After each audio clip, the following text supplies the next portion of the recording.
여러분 안녕하세요. 오늘은 갑신정변이라는 사건에 대해서 공부해 보도록 하겠습니다. 전 시간에 개화 정책 그리고 위정척사 운동, 이모군란에 대해서 배웠습니다. 조선에 크게 개화파와 위정척사파가 계속 대립하는 가운데 사회가 혼란하였고 또 발전을 하려고 노력하였으며 백성들은 그것에 대해서 불만을 가는 모습들을 쭉 봤지요. 자, 개화파 내부에서도 개화파가 두 개로 쪼개지게 됩니다. 온건개화파라는 것은 그래 다른 나라한테 문을 열자 하지만 천천히 슬슬 하자라는 게 온건개화파가 있었고요. 자, 그 다음에 급진, 이왕 바꿀 거 확실하게 정신부터 확실하게 바꾸자라는 게 급진 개화파입니다. 이처럼 개화파가 다른 나라한테 문을 열자는 주장이지만 천천히 아니면 급하게 이렇게 두 개로 나뉘어집니다. 왜 여러분 이렇게 반에서도 뭔가 문제가 있을 때 그 문제를 개혁하기 위해서 어떤 아이들은 그냥 다른 반에 좋은 이벤트나 좋은 규칙들을 가져와서 우리도 고쳐보자 라고 주장하는 아이들이 있는가 하면 아예 처음부터 끝까지 싹 바꾸자, 담임도 바꾸고 못도 바꾸고 아예 완전 모든 걸 바꾸자라고 주장하는 친구들도 있습니다. 앞에 아이들은 온건개화파, 뒤에 아이들은 급진개화파입니다. 자, 이런 온건개화파에는 김윤식, 김홍집, 어윤중 등이 있었고, 급진개화파에는 김옥균, 박영효, 홍영식, 서광범 등이 있었습니다. 온건개화파의 모델은 청나라였습니다. 그리고 급진개화파의 그 모델은 본보기는 일본이었지요.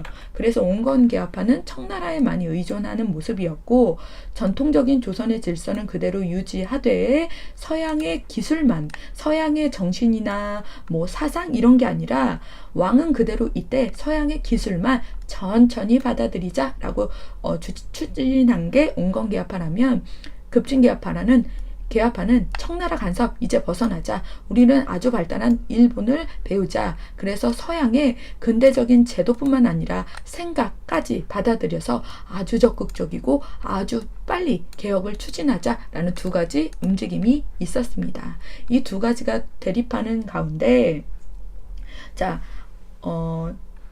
지금 정부는 이 당시에 권력을 잡고 있던 민씨 세력은 온건개화파를 많이 지지하는 쪽이었습니다. 하지만 청나라가 계속적으로 간섭하고 또 국가의 살림살이가 어려워지자 정부는 개화 정책을 좀 소극적으로 온건하게 추진하였습니다. 그렇게 되자 급진개화파는 일본으로부터 돈을 빌리고 그 다음에 일본의 도움을 많이 받으려고 하였습니다. 자, 그래서 어떤 사건을 주도하냐면 갑신정변이라는 사건을 주도합니다. 갑신은 여러분 1884년이고 정은 정치적, 변동이란 뜻으로 갑신정변 1884년에 아예 정치를 뒤엎어버리자라는 운동이 일어났습니다. 자, 누구를 중심으로 이루어졌냐면 급진개화파를 중심으로 갑신정변이 일어났습니다. 왜 일어났느냐? 너무나 소극적인 정부의 개화 정책, 그리고 청나라 군대가, 그러니까 정부를 지지했던 우리나라 정부를 조금 이렇게 뒷받침해줬던 청나라 군의 일부가 프랑스와의 전쟁, 그 청나라와 프랑스와의 전쟁을 위해서 군대 일부를 철수했습니다. 그리고 일본이 군사적으로 그다음에 돈 이런 것도 지원해준다고 하자 이 갑신정변, 급진개화파 이런 사람들을 중심으로 해서 갑신정변이 일어납니다.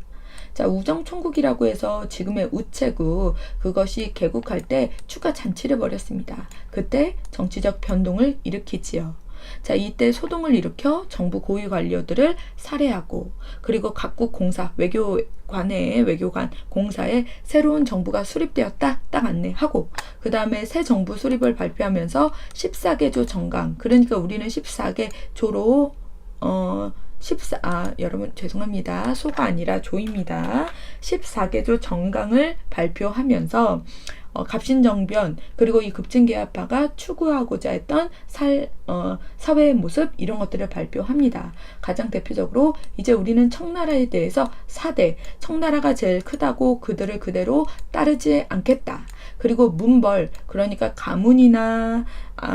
가문이라든지 이런 것들을 모두 가문에 따른 승진할 수 있고 능력을 인정받을 수 있고 이런 게 아니라 오로지 백성들은 평등하고 능력에 따라 관리를 임명하겠다. 뭐 이런 민주적인 요소들, 그리고 세금 제도를 개혁하겠다. 뭐 이런 등 여러 가지 사회 개혁안을 발표를 하였습니다. 하지만 민씨 세력이 청나라 군대한테 SOS를 칩니다. 그래서 결국 이 갑신정변은 3일 만에 실패로 끝나게 됩니다. 말이 3일이지 46시간 만에 실패로 끝나게 됩니다.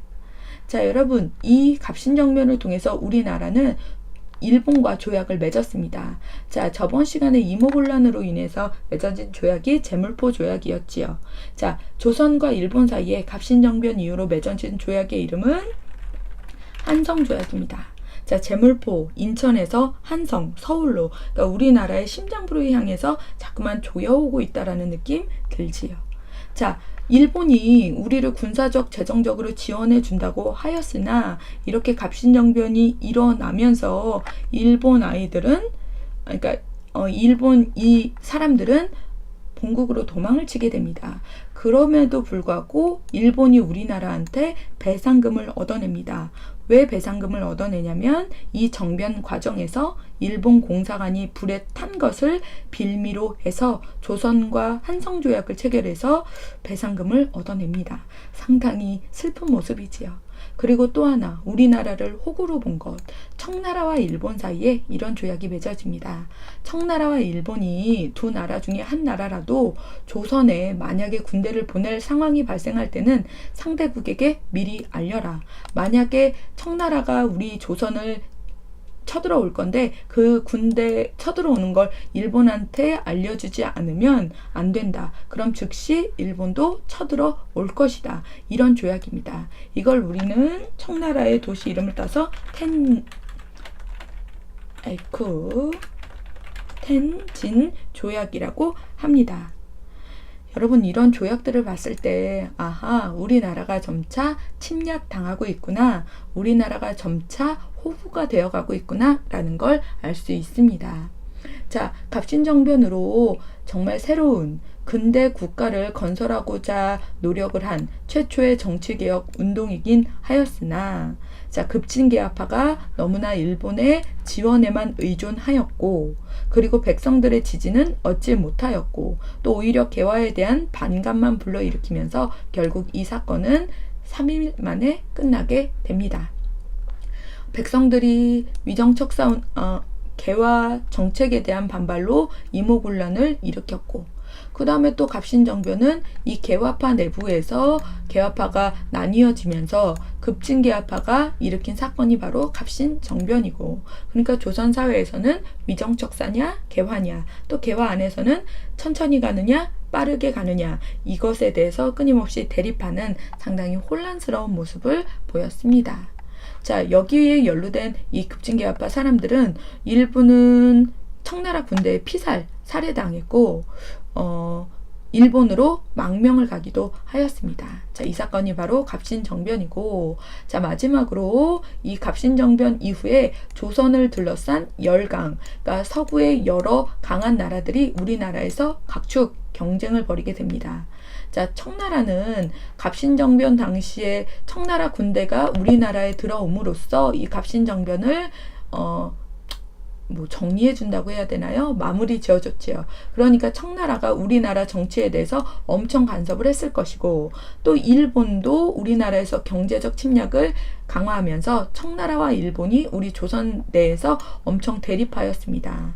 그리고 또 조선이 이 나라와의 관계를 강화해서 이 나라를 견제하려고 하였습니다. 이건 또 무슨 얘기냐? 자, 이 당시에 청나라가 너무나 강해졌잖아요. 우리나라 안에서 청의 내정 간섭이 되게 심했잖아요. 그래서 청나라를 견제하기 위해서 이 당시에 민씨 세력은 우리나라와 누구와의 관계를 강화하려고 하냐면 러시아와의 관계를 강화하고자 합니다. 그러니까 옛날에는 청나라랑 되게 친했었는데 우리 정부가 이제는 청나라를 견제하기 위해서 러시아를 끌어들이는 모습을 볼 수 있습니다. 그러니까 참 슬픈 게 한 나라가 하루빨리 발전하고 더 좋은 세상으로 나아가야 되는데 다른 나라 세력을 견제하기 위해서 또 다른 나라를 끌어들이고, 그러니까 우리나라에 계속 다른 나라가 침략하는 그런 기회를 제공한 것이라고 할 수 있지요. 자, 아무튼 러시아와의 관계를 강화해서 청나라를 견제하고자 하자. 자, 러시아에 또 라이벌이 있었습니다. 그 라이벌이 바로 누구냐면 영국이었습니다. 자, 영국은 러시아와 우리나라가 친해지는 게 너무 싫었습니다. 그래서 이 러시아를 견제하기 위해서 세상에 우리나라 남쪽에 있는 섬 거문도를 불법적으로 점령하게 됩니다. 세상에 자기네 나라 싸움인데, 영국과 러시아의 싸움인데 우리나라의 거문도를 불법으로 점령하는 사건이 발생합니다. 그걸 우리는 거문도 사건이라고 부르지요. 자, 이 거문도 사건은 1885년에 일어납니다. 이에 조선은 영국에 항의하였고, 또 청나라가 영국한테 그럼 안 된다, 거문도에서 빨리 철수해라, 그리고 러시아 공사한테 이렇게 얘기를 해서 러시아는 조선의 영토를 어느 것도 점령하지 않겠다는 약속을 받아난 후에 영국은 그 거문도에서 철수했습니다. 그렇게 철수하는 시간이 2년이나 걸렸지요. 자, 이걸 통해 우리나라가 지금 러시아의, 청나라의, 영국의, 그 다음에 일본까지 우리나라가 호구가 되어가는 모습을 볼 수 있습니다. 자, 조선 내부에서는 조선을 둘러싼 열강의 대립이 너무 치열해지자 조선을 아예 어떤 나라의 지배도 받지 않는 강대국 모두가 우리의 평화를 보장해주는 중립화를 주장하였습니다. 또는 중립화라고도 하고 중립국화라고도 부릅니다. 그러니까 자, 이걸 주장했던 사람이 유길준이라는 사람인데요. 조선의 안전은 특정 국가가 보장해 준다고 해서 이루어지지 않고 강대국 모두가 보장해 주어야 한다. 그래서 중립국화 주장이 제기되기도 하였습니다. 하지만 실패로 돌아갔지요. 자, 여러분, 오늘 이 시간에 조선 내부에서 개화파가 이렇게 온건과 급진으로 나뉘어지는 걸 보았고, 자, 그런 상황에서 급진 개화파가 갑신정변을 주도하여 새로운 정치, 개혁, 사회를 만들려고 하였으나 결국은 일본에게 막대한 배상금을 지불하고 청나라, 일본은 우리나라에 군대를 보낼 때 지들끼리 미리 알려야 한다는 말도 안 되는 조약을 맺었다는 걸 봤습니다. 그리고 조선 내부에서 여러 서양의 세력들이 경쟁을 하면서 청나라에, 일본에, 러시아에, 그리고 영국까지 우리나라를 아주 호구로 보는 그러한 사건, 거문도 사건까지 보았지요. 우리나라에서는 조선의 중립국화론 주장까지 제기가 되었지만 결국은 실패로 돌아갔고, 이렇게 우리 사회가 개화를 하기 위해서, 그리고 그 개화에 반대하는 움직임, 이런 것들 속에서 대립과 갈등이 심해지면서 다른 여러 나라의 침략을 받고 있는 모습을 여러분이 두 눈으로 확실히 보았습니다. 여러분, 수업 시간에 보도록 하겠습니다.